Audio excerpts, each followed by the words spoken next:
Onion never misses. Incredible. Louisiana police officer plants aborted fetus of black suspect. Holy shit, dude. Holy fucking shit.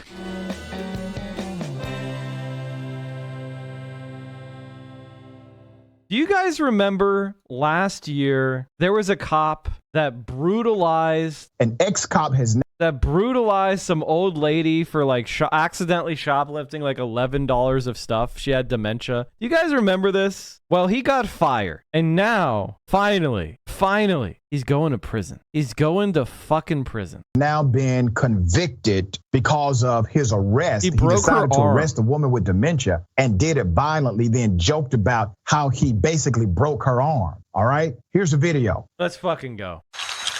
Ma'am, police, stop. Remember this? You want to stop? Lights on, siren, stop. You just left Walmart. Do you need to be arrested right now? No. Okay. And this stuff it's too rough to watch, chat. It really is too. It's. Let me just pull this off. I don't want to go. Come on. I'm going home. She had wandered out of Walmart and forgotten to pay for $13.88 of items. Oh God, chat. Let's make sure we go send the police to brutalize her. Fucking disgusting. No, on the ground. Stay on the ground. I'm going home. All right, hold on. I gotta take this off the screen again. On the ground. I'm going home. Stop. I'm going home. Going home. I'm going home. Ow! So he broke her I'm arm going home. No, you're not. and dislocated her shoulder.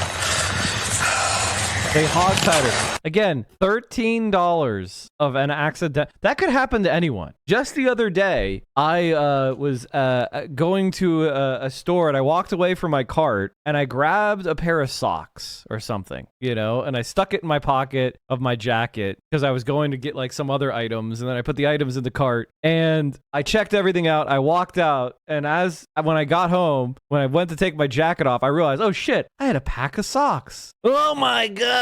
I guess I have dementia, by the way, but he later bragged about basically how he broke her arm, laughed about it. This woman was 73 years of age, suffering from dementia. And when I say the other day, I mean longer than the statute of limitations in whatever state or country I'm currently residing in, and all stories are hypothetical. You stuff something in your pocket in a store, that would be inconceivable for me. Why? As long as you don't walk out with it, it's fine. Just take it out. Do it all the time.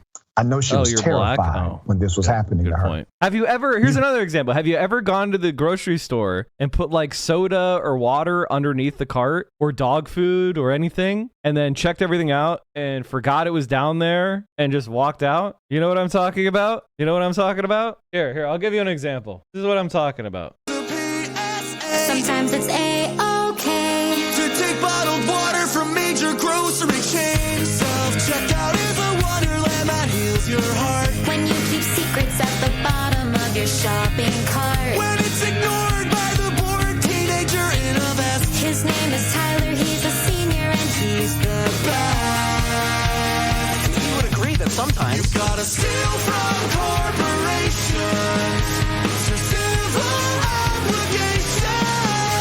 Theft isn't polite, But water's kind of and if you tight. get caught, just use the powers of persuasion. Oh my God, I'm sorry. I just can't remember that I put those down there. I'm sorry. And my groceries were covering it all up. What's that? Do you want to see my receipt? I'm sorry. I actually can't. What is that? I thought it was a yummy saltine cracker.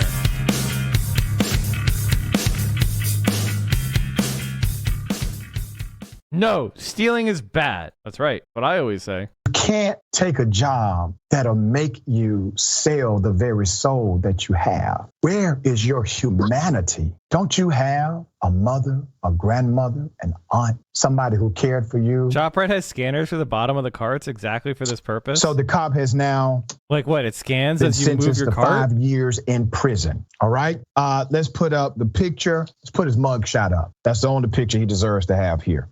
This ex-officer now, Austin Hopp is his name, of Loveland, Colorado, brutalized a 73-year-old woman. Her name is Karen Garner. Hopp arrested Garner, who suffers from dementia. This arrest happened back in 2020. He's finally been convicted. She left the store without paying for about $14 worth of items. Officer Hopp received a plea deal in March. Hopp had faced anywhere from probation to up to 8 years behind bars after pleading guilty to second-degree assault in March under a deal with prosecutors that was opposed by Garner's family. He had faced a mandatory prison sentence of between 10 and 32 years under an original, more serious assault charge. They decided to drop that charge. That's what the DA did. The victim is still recovering from her arrest. A federal lawsuit that Garner filed claimed he dislocated her shoulder. The city settled the lawsuit for $3 million. $3 million, chat. So the city is going to pay God knows how much money to keep this guy in a cage. God knows how much money for the legal defense. A $3 million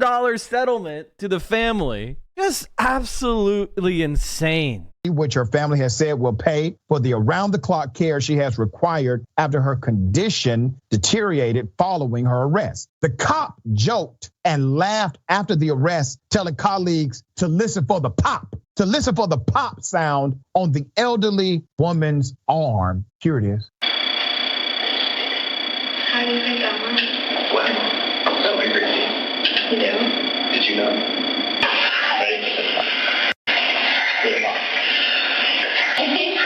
This is great. I love it. I hate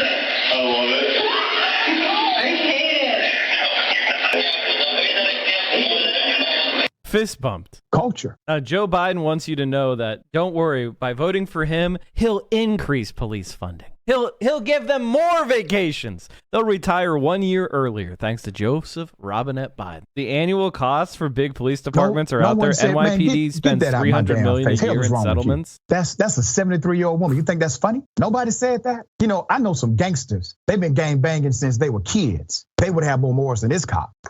Professor Hamilton, thoughts here. We need a culture of humanity. I mean, you said it. We need a culture of humanity, and it very well has to be with our police. I mean, again, they are entrusted with so much authority in our society and so much responsibility. They need to be held accountable to higher standards, and all throughout pervasively in that department with DAs and the judiciary, we need a culture of humanity. Well said, and I agree 100%. We have to bring humanity back to the forefront of our expression of laws, policy, ideals, and goals. Why is the NFT market collapsing? Do people still not realize ape holders can use multiple Slurp juices on a single ape? If you have one Astro ape and 3 Slurp juices, you can create 3 new apes. This is literally just stealing a meme from like 3 days ago. God damn it, Hasan. All right, chat. This is a story I wanted to cover. It's really bad. It's really sad. No shot. She was shot by a stray bullet. Yeah. Whoops. We just accidentally murdered the person covering us. Oh no. Oh, it's just an accident. Oops-a-daisy. Al Jazeera's Shireen Abu Akleh was a brave and kind journalist with an infectious laugh who was devoted to telling stories about ordinary Palestinians. A native of Jerusalem and a citizen of the United States, she survived by her brother. اخترت الصحافة كي أكون قريبة من الإنسان. ليس سهلا ربما أن أغير الواقع، لكنني على الأقل كنت قادرة على إيصال ذلك الصوت إلى العالم. أنا شيرين أبو عقلة. Another American citizen brutally gunned down and murdered by the IDF, who can just operate with total fucking impunity. Fucking disgusting, man. Fucking disgusting. And one of the worst parts is the way that Western media covers it. Al Jazeera journalist Shireen Abu Akleh was shot dead while covering Israeli military operations. Oh, well, look at this passive voice. The passive voice. There's growing condemnation and calls for answers after the fatal shooting of an Al Jazeera journalist on assignment in the West Bank. And Al Jazeera now blames Israel for the death of Shireen Abu Akleh and calls it a cold-blooded assassination. And she was shot in the head while covering an Israeli anti-terrorism operation in Jenin. And I want to show you video taken just after Abu Akleh was shot. And I must warn you, it is disturbing. Yeah, by the way, it was just Israeli snipers. There's just shooting.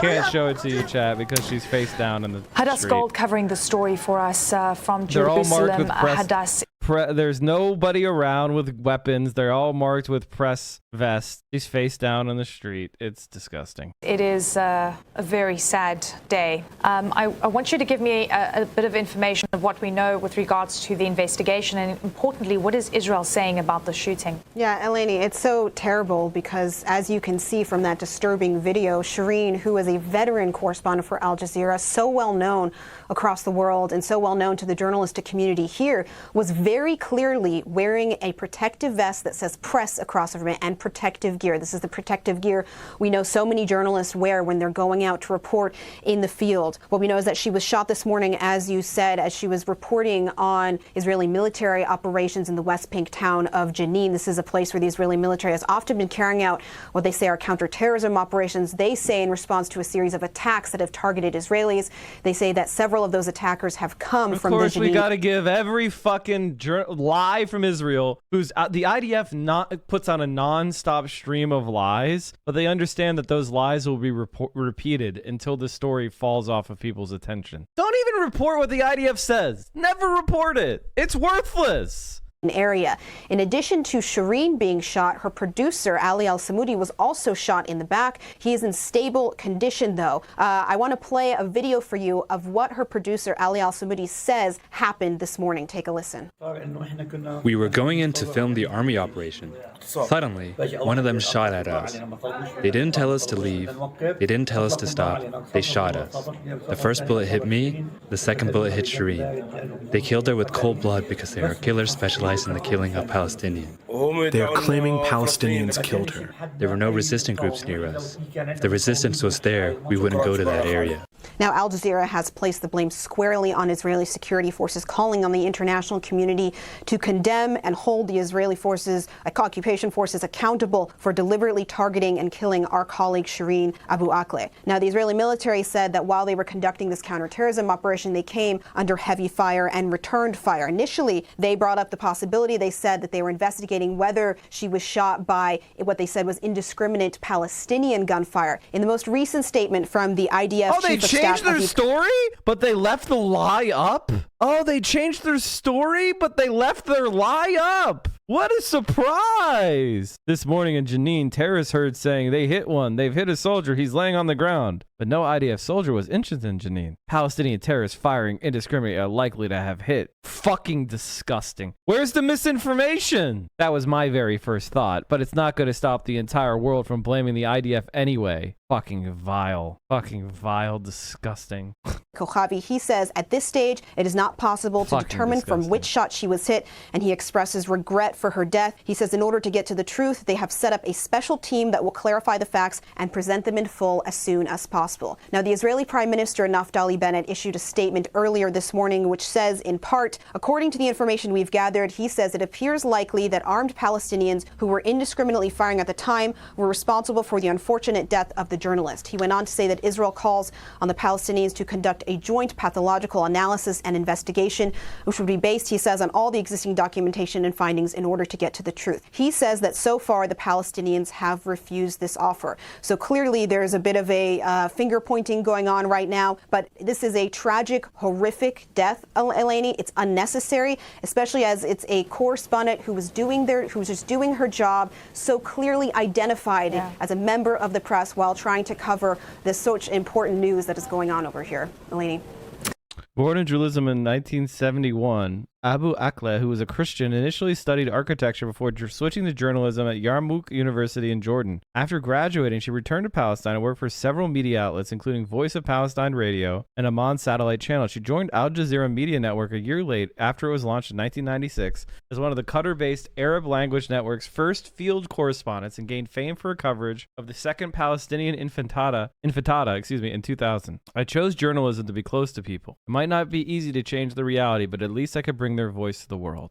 Abu Akla was on assignment at the city of Jenin in the occupied West Bank, covering Israeli raids on a refugee camp when she was killed. She was shot in the head while wearing a blue flak jacket clearly marked with the word press. The network accused Israeli forces of targeting the veteran journalist with live fire and assassinating her in cold blood. Till the very last second, she was professional and persevering in her work, he said. Fuck, disgusting. I don't know what there is to say in these kind of stories, but just the way it is described. Al Jazeera journalist is killed in West Bank. The network of Palestinian authorities blame Israel troops for the killing. Israel said the blame could lie with Palestinian gunmen. Notice how they describe Palestinians as gunmen, implying that they are lawless and without sanction, and Israeli troops. And they both sides it. Witnesses say is killed. We're not immediately clear. Oh, wow. Not immediately clear, chat. Now, when the cops or the Israeli government runs out with a fucking press release, that gets published right away. Israeli military's chief of staff, Aviv Kavachi, said it was not clear who had shot the journalist. In a separate statement, the military said it was investigating the possibility that journalists were hit by the Palestinian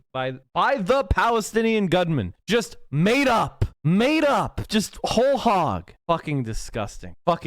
We were 4 journalists. We were all wearing vests, all wearing helmets. They did not, Israeli forces did not stop even after she collapsed. I couldn't even extend my arm to pull her because of the shots. The army was adamant on shooting to kill. Another Al Jazeera journalist was shot in the back. There were no armed Palestinians or resistance or even civilians in the area. We walked toward the soldiers for about 20 meters, and all of a sudden the first bullet was fired. Tom's Nides, U.S. ambassador to Israel, said a tweet, very sad to learn of the death of American and Palestinian journalist Shireen Abu Akla. Now, do you think we're going to care? I encourage a thorough investigation. Oh, thank you for urging. An Israeli rights group, Bet Salem, released a map of the location where Miss Abu Akla was killed, which it said was several hundred yards from the video circulated by the Prime Minister's office had been filmed. Demonstrates that the shooting depicted in this video could not possibly be the gunfire that hit Shireen Abu Akla and her colleague. Last month, international and Palestinian journalist groups filed a formal complaint with the International Criminal Court, accusing Israel of war crimes against journalists and of systemically targeting journalists working in the occupied West Bank and Gaza. They literally bombed the AP's headquarters intentionally, as well as failing to properly investigate killings of news media workers. At least 27 have been killed while working for reasons relating to their journalistic activity since January 1st. Those are the journalists that have been killed this year. So far. Fucking disgusting. Seriously fucking disgusting. Cut off aid to Israel immediately.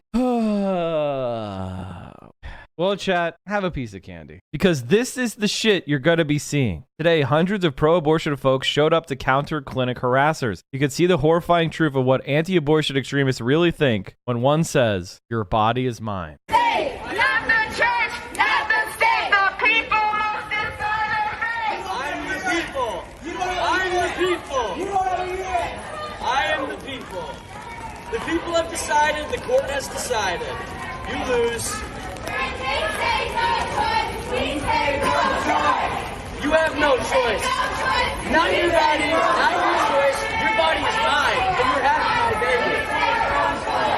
Say, not the church, not the state, the And that is the future of right-wing politics, by the way. He said, and you're having my baby. That's the future of right-wing politics. It's just, can you make these libs mad? But Quaylar, Big Ten so big it can't do anything. Candy version of the tweet you just showed up. Okay, thank you. Good evening, everyone. We begin the readout tonight with the frightening truth about where we are headed post-Roe. As the public outright continues to grow and as protests intensify. Over the weekend, abortion rights protesters demonstrated outside the homes of Justice Brett Kavanaugh and Chief Justice John Roberts, which even some Democrats joined right-wingers in criticizing. I mean, I suppose if the justices don't like the First Amendment, they could just drive to another state where the legislature has determined that the constitutional right to privacy applies, right? I mean, that is what they're telling women to do if they want to control their own bodies, right? But I digress. Tonight, I would like to draw your attention to a rather telling footnote in Justice Samuel Alito's treatise on stripping the rights of half our population by overturning Roe. which caught a bit of online attention this weekend. Now, in this footnote, Alito cites a CDC report from 2008, and it notes, quote, nearly 1 million women were seeking to adopt children in 2002, whereas the domestic supply of infants relinquished at birth or within the first month of life and available to be adopted had become virtually non-existent, unquote. The domestic supply of infants. Well, that line caught some diligent Twittersons as weird, kind of creepy. But in fact, Alito's citation backs up an argument that was pushed by fellow religious ultra-conservative Justice Amy Coney Barrett during her questioning in the Dobbs v. Mississippi case last December. After Barrett noted that both Roe and Casey emphasize the burdens of parenting and focuses on the consequences of parenting and obligations of motherhood, she asked, why don't the safe haven laws take care of that problem? Safe haven laws, of course, refer to laws in several states that allow people to drop off infants that they don't want at firehouses and police stations and other safe locations without legal consequences like being charged with abandonment. It is, in short, the forced birth adoption option. And there is a long history of the Christian right seeking to do that, to make abortion illegal, but to push women who don't want to be pregnant to stay pregnant anyway and give the resulting infant up for adoption. Long history of that.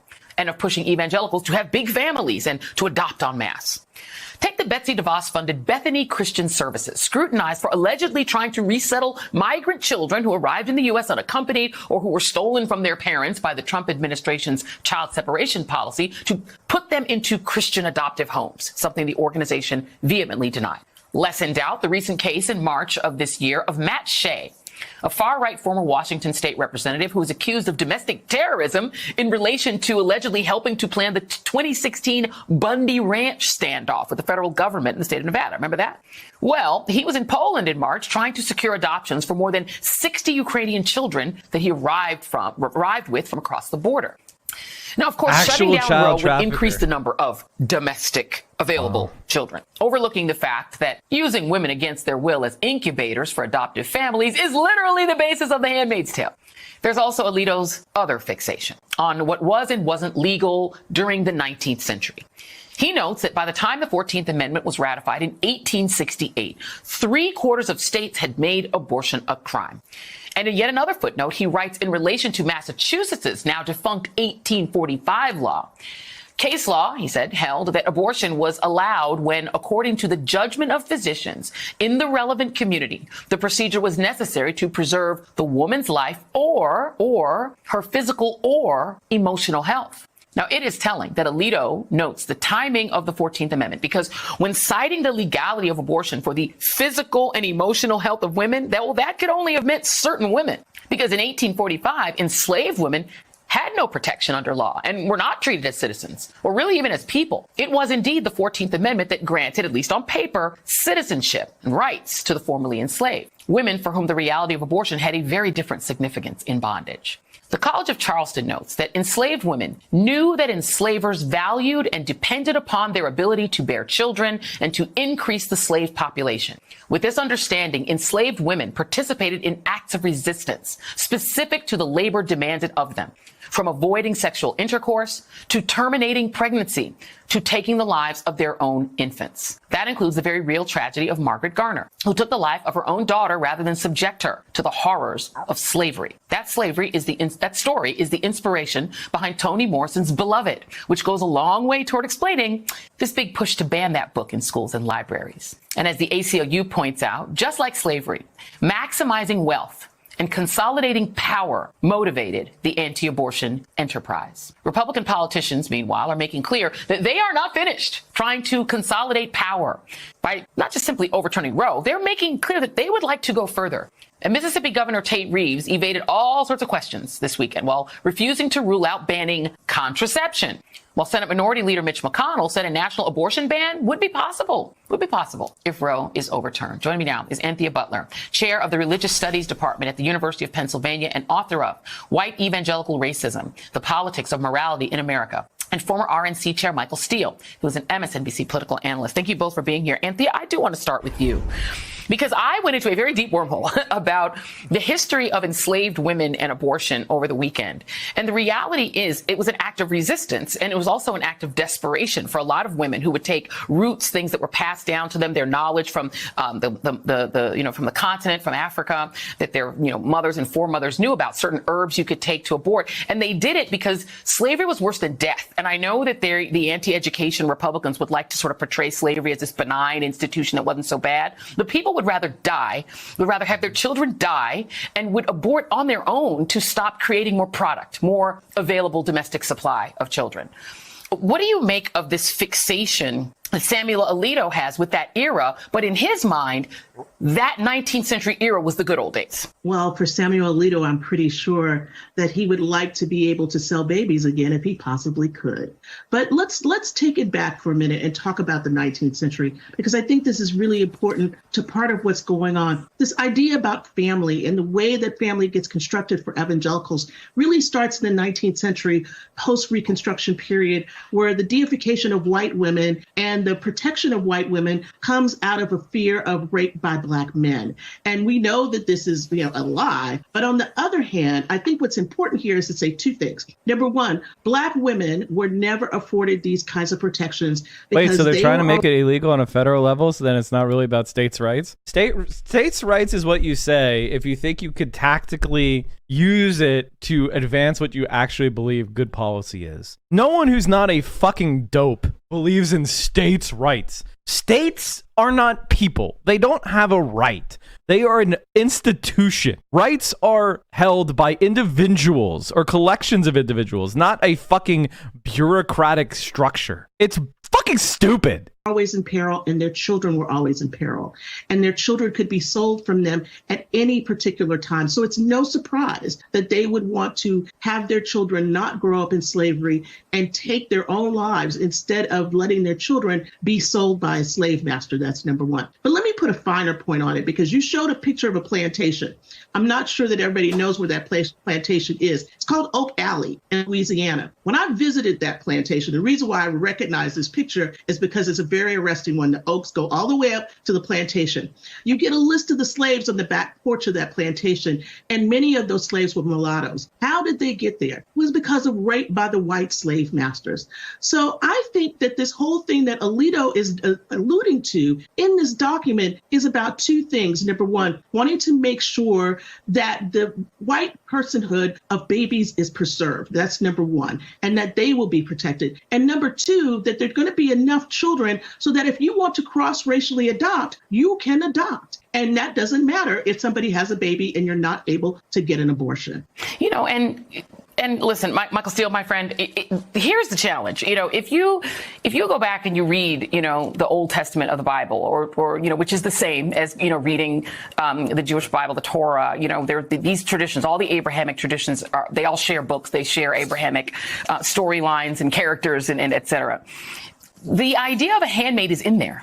So, when Margaret Atwood wrote this book, she didn't take it out of whole cloth. She took it from old biblical stories. And the idea that, the woman who was barren, this was an agrarian society, 1600 to 900 BC, where being, quote unquote, barren, they always ascribed it to the woman. They never ascribed it to the man until very recently, was horrible. It was sort of a curse from God. And so you would take your handmaid, your servant in those cases, and then they would have the baby. This is not a consensual situation. This is a servant.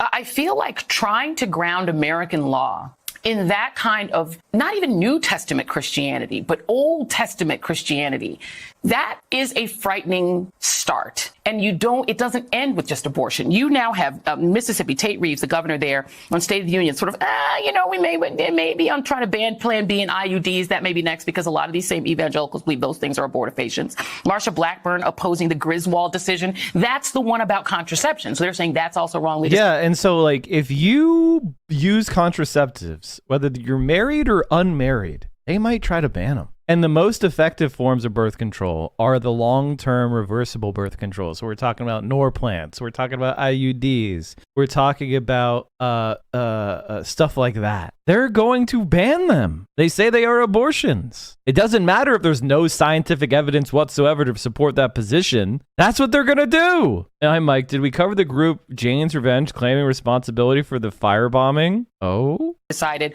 You have this guy in Arizona, Blake Masters, Tucson-based venture capitalist. He's Peter Thiel's guy. He says, oh, no. Oh, yeah, we want to go further. We want to overturn Griswold. That's the plan. That's the contraception one. Mitch McConnell saying national ban on abortion, entirely possible. This is the definition, Michael, of a slippery slope, is it not? It is on a number of levels. And to your first point, it is much more difficult to reconcile this emerging theocracy within this, conservative evangelical / political space against a New Testament story, against a New Testament background. Because it doesn't align. The New Testament narrative is very different, where the Christ embraced everyone. So the prostitute, the sinner, the tax collector was a representation of all those great sins that were condemned in the Old Testament. Christ talked about the fixation of the rule and the order to the extent that it ignored the person. And that's exactly what we see now emerging in this space. And as someone who is pro-life, have always had a problem with the ignoring of the human person. By the way, this is a Republican. This is the RNC chair. The MSNBC is so cucked and so fucking pathetic that they bring on a former RNC chair. Come on! He has no influence over the people he aided and comforted for decades, and now we have to listen to him! This is a discipline you to the right party machine constantly. You want to get a job at MSNBC, run as a Republican. You want to get a job in Fox News, run as a Republican. You want to get a job on CNN, run as a Republican. Part of this. Yeah. You and this idea that it's a zero-sum situation, particularly in the draconian laws that you're seeing now, that say we won't even acknowledge we want to do away with the child conceived in we won't allow that to happen in rape or incest. And so there is this sense that the party that's now trying to write this new narrative is doing so, and this basis is going to be tried to be put in this sort of Old Testament space to make those folks who probably would have some problem otherwise feel better about where this is going.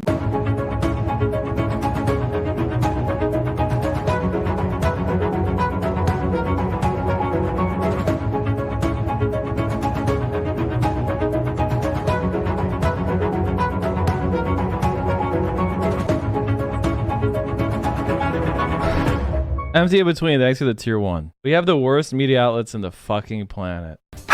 We have the worst media outlets in the fucking planet. All right, chat. Before we just go 100% doomer. Issue of abortion really was a surrogate for their anger I saw. Being forced to segregate, or integrate, I should say. It came out of Bob Jones University being having their tax status threatened because they wouldn't allow black and white students to date.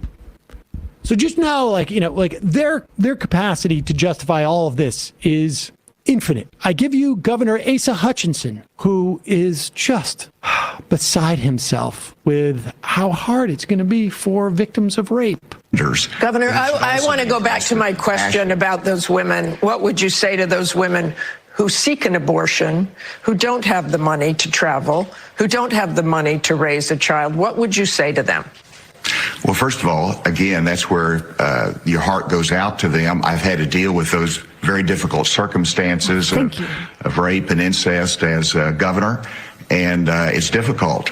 And so you have to understand that. You have to provide services, and I believe that we want to increase the services for maternal health, to increase the services for adoption services as well. And so we want to invest in those areas that will help those women with very difficult adoption services. So does Asa Hutchinson approve gay couples seeking those children immediately? Immediately, right? If you're going to force women to have children, any couple that's loving in a relationship should be able to adopt a child, right? Is that the case? Oh my God. I would say everything he is suggesting as to what they're going to provide for services, they're not going to provide for services, period. Thank you for your thoughts and prayers for the victims of rape and incest. Continue on with this. How much more is there? Circumstances of the pregnancy. But secondly, I think to your point, the rape and incest exceptions will continue to be a part of the debate. Right now, we do not have rape and incest as exceptions under the Arkansas trigger law, but there's, I think that will be a part of the debate. Would you like to see those exceptions? Those exceptions are important. Yes, I expressed whenever I signed the law that I would prefer the rape and incest exceptions to be in there. And even though we have the trigger law, I expect those exceptions to be a significant part of the debate in the future, even though we're going to immediately go to restrict abortions in the exceptions, with the exception of the life of the mother in danger. Why do you? You know what? Do away with the rape and incest exception. Honestly, I don't even want to concede that to them, because when you make an exception for rape or incest, you continue to stigmatize abortion. It's only acceptable in this case of extreme brutality. It doesn't even make sense. If it's a human life, what, you're going to kill someone because their parent committed a crime? You can't. It logically doesn't make sense. People don't, their moral reasoning is defunct. If you understand that a rape is an invasion, if you understand that conception, when not consented to, shouldn't result in the woman having the child, whether the woman consented to sex is irrelevant. The question is, does she consent to having her body used as an incubator? You can't say sex is consent. It's not. That's why she would be giving an abortion if sex was consent. We all understand sex isn't consent to having a child. Is there a single person who wants to have a kid with every person they had sex with? Thank fucking God I don't have a kid with everyone I had sex with. That would be absurd. That would be hell. I don't care about consistency. We make this mistake a lot, talking conservatives. They're hypocritical and inconsistent with everything they do as long as they win. No shit. Are you familiar with Buck versus Bell? Yeah, we talked about that. That was in the 20s, right? Or am I thinking of a different one? Basically, maybe that was in 27. Yeah, that was a case where they say you could sterilize institutionalized people. Just pathetic, man. And so every other woman that's seeking it outside of I mean, it's just absurd. It's an absurd. It doesn't matter if you were raped or not. Abortion is totally justified. Why? Because consent to sex is not the same as consent to having your body as a fucking incubator. And anyway, consent has no bearing on whether or not a person is a person. If I didn't consent to being impregnated, like if I don't consent to you living in my apartment, it doesn't mean you're not a human being. It doesn't make any fucking sense. Funniest thing to me is people argue that the Republicans are corrupting the system or what have you, forgetting this is the system functioning as intended. This is really pathetic. These narrow sets of horrible circumstances. Yeah, if I was a woman, I would simply say that my my uterus has a $2,000 a month rent, and the fetus is behind on rent, so I'm going to file for eviction. Is immoral. So it just feeds into the framing. Stop asking about exceptions for rape and incest. They're not interested in it. He's going to say on cable, I wish in theory, but I still signed the bill anyway, that they'd have these exceptions. It's impossible to enforce. All it's there to do is to make women who seek abortions seem like immoral women who are sexually promiscuous, basically. I don't even want to entertain the conversation anymore. I understand why liberals want to do it because it highlights their brutality, but it's the wrong path to go down. And also in practice, let's be clear of what happens in practice in this instance, right? Like you need to prove that you've been raped. Yeah. Like you need to prove that. Like it doesn't happen. Where's the rapist? Yeah, our great justice system. Where's the justice system? Like how many months is it going to take until the rape is proved? This is, I mean, like Emma's saying, this is BS. It's not even real. Yeah. It's not even real. The exception for rape. You didn't bring charges against the person who raped you, so it's not technically a rape. But you're gonna have evidentiary proof? Exactly. It's batshit. Mike, you talk about the crypto crash like it's a bad thing. Dude, the markets need to reset. There's too much overinflated assets. This crypto crash will be the best buying opportunity we've ever seen. You should want all your viewers to buy it when Bitcoin goes below 15K. If Bitcoin goes below 15K, we'll be in a different conversation about where the economy is. That would be a full-blown recession. So I don't know what to tell you, man, but not looking good. Zelly puts up a photo of a Nazi for Victory Day. Zelensky publishes a photo of a Ukrainian military man with the Nazi emblem of the SS division Death's Head. Yeah. Be right back, Chuck. Or incest. How long do you have to prove it? Incest. Like, okay, I'm a 15-year-old girl who has been impregnated by my uncle or my father. And so I am going to announce this because unlike every other instance of incest that takes place, I happen to be, have the emotional support to come out and announce that I have been raped by a family member, and also have the emotional support to go and announce this publicly so that I can prove to the court that I have been sexually that I have been raped by a family member. And of course, I've got to do this all rather quickly because there's a clock on this. And the idea that we'll also offer, rape victims, it's not just a question of we're going much further than just sympathy. We're going to tell you there's a debate. Yeah. So we should know that we've sent you a debate. It's along with the muffin basket that we send you with every forced pregnancy. And our heart that went out to you. And our heart has gone out to you. I feel his heart. We should talk about since he mentioned abortion, the Amy Coney Barrettness of this all. Just from the opinion noted, a woman who puts her newborn up for adoption today has little reason to fear that the baby will not find a suitable home. Tucked into a footnote for that statement was a telling citation from a 2008 CDC report that found nearly 1 million women were seeking to adopt children in 2002, i.e. they were in demand for a child, whereas the domestic supply of infants relinquished at birth or within the first month of life and available to be adopted had become virtually non-existent.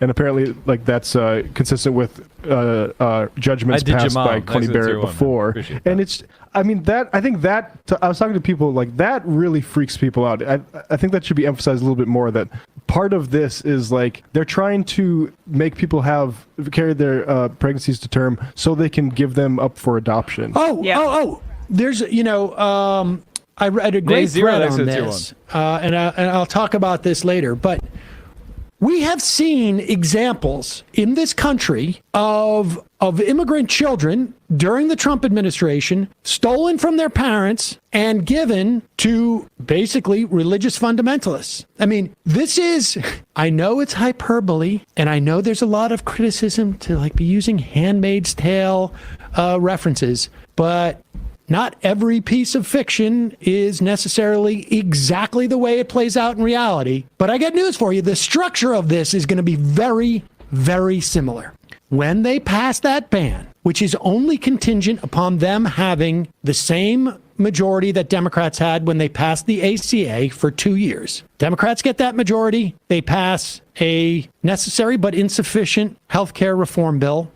When Republicans get that type of majority, they will pass a federal ban on abortion. I don't know if they'll stop there. They will pass a federal ban on abortion. And any exception for the life of the mother or rape, understand what that means in practice. For rape, it means that a rape victim needs to prove that they've been raped. They need to go through this entire process before they get there. And by the way, if you ban abortion, who's the abortion doctors that are going to be around waiting for the rape case, for the incest case? They're just not going to perform those procedures. Good luck finding the doctors to perform the procedures. A permission slip to end the pregnancy. And let's also be clear on what constitutes the health of the mother.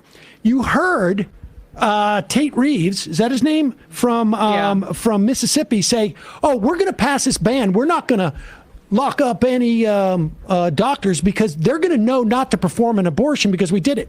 Okay, so you're a doctor, and you know that the law says you go to jail if you perform an abortion, except, of course, in the context of rape, well, you got to wait for your permission slip from the court system and all the legal proceedings that would exist to prove that a woman's been raped. Gifting this up. What decision do you make about the life of the mother? This is not, there's no, a siren that goes off on people's heads where they're like, my life is in jeopardy. It is a subjective medical call made by a doctor. And now that decision-making process is the doctor looking at these different elements. Okay, in 20% of these, let's say assume for the moment the doctor has an encyclopedic computerized brain.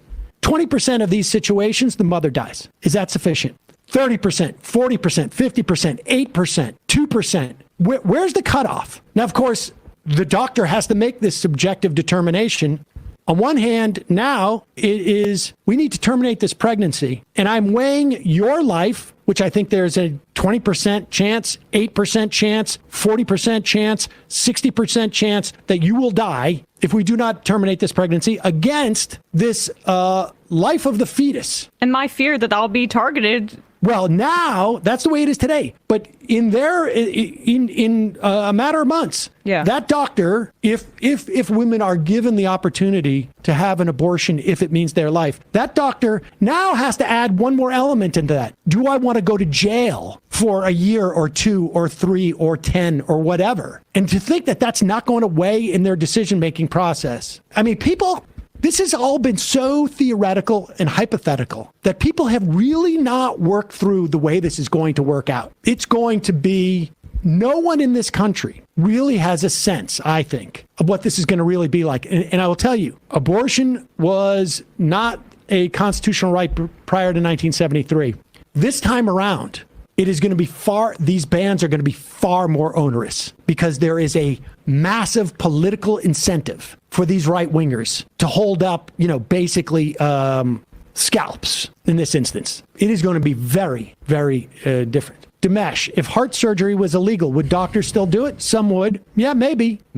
Well, what? If heart surgery was illegal, you wouldn't be able to find someone doing heart surgery. I'm sorry to delude you, but to become a doctor, you have to spend 8 years in education, take out $500,000 of undischargeable federal student loan debt, and then you finally get your 6-figure salary. You think you're gonna give that away to give some random schmo a heart surgery? Fuck no. Yeah, but with heart surgery, this is not a surgical abortion is one of the safest procedures right now surgically that you can get in the United States. So, and there's also, if you catch it early enough, there are pill options. So that's where I think a lot of this is going to go, under the table. Women ordering pills off the internet. Oh yeah, I think there's going to be, without a doubt, there's going to be black market set up, and then maybe black markets for IUDs. I'm already starting to think about contingency plans for 2024. And what the important thing on that is accept jury duty and look up the concept jury nullification, and vote to acquit any woman who is obviously buying that sort of product through the mail. This clip of the new Star Trek was fun. Oh, I can't wait to see that. I'm scared of any Trek after 2005. I'm just very sus of any Trek. Our conflict also started with a fight for freedoms. We called it the Second Civil War, then the Eugenics War, and finally, just World War III. This was our last day. The day the Earth we knew ceased to exist. What began as an eruption in one nation ended in the eradication of 600,000 species of animals and plants and 30% of Earth's population. What we gave you is the means to exterminate yourselves. You'll use competing ideas of liberty to bomb each other to rubble just like we did, and then your last day will look just like this. And yet they're doing Bible quotes. Watching Star Trek and then doing right-wing Bible quotes.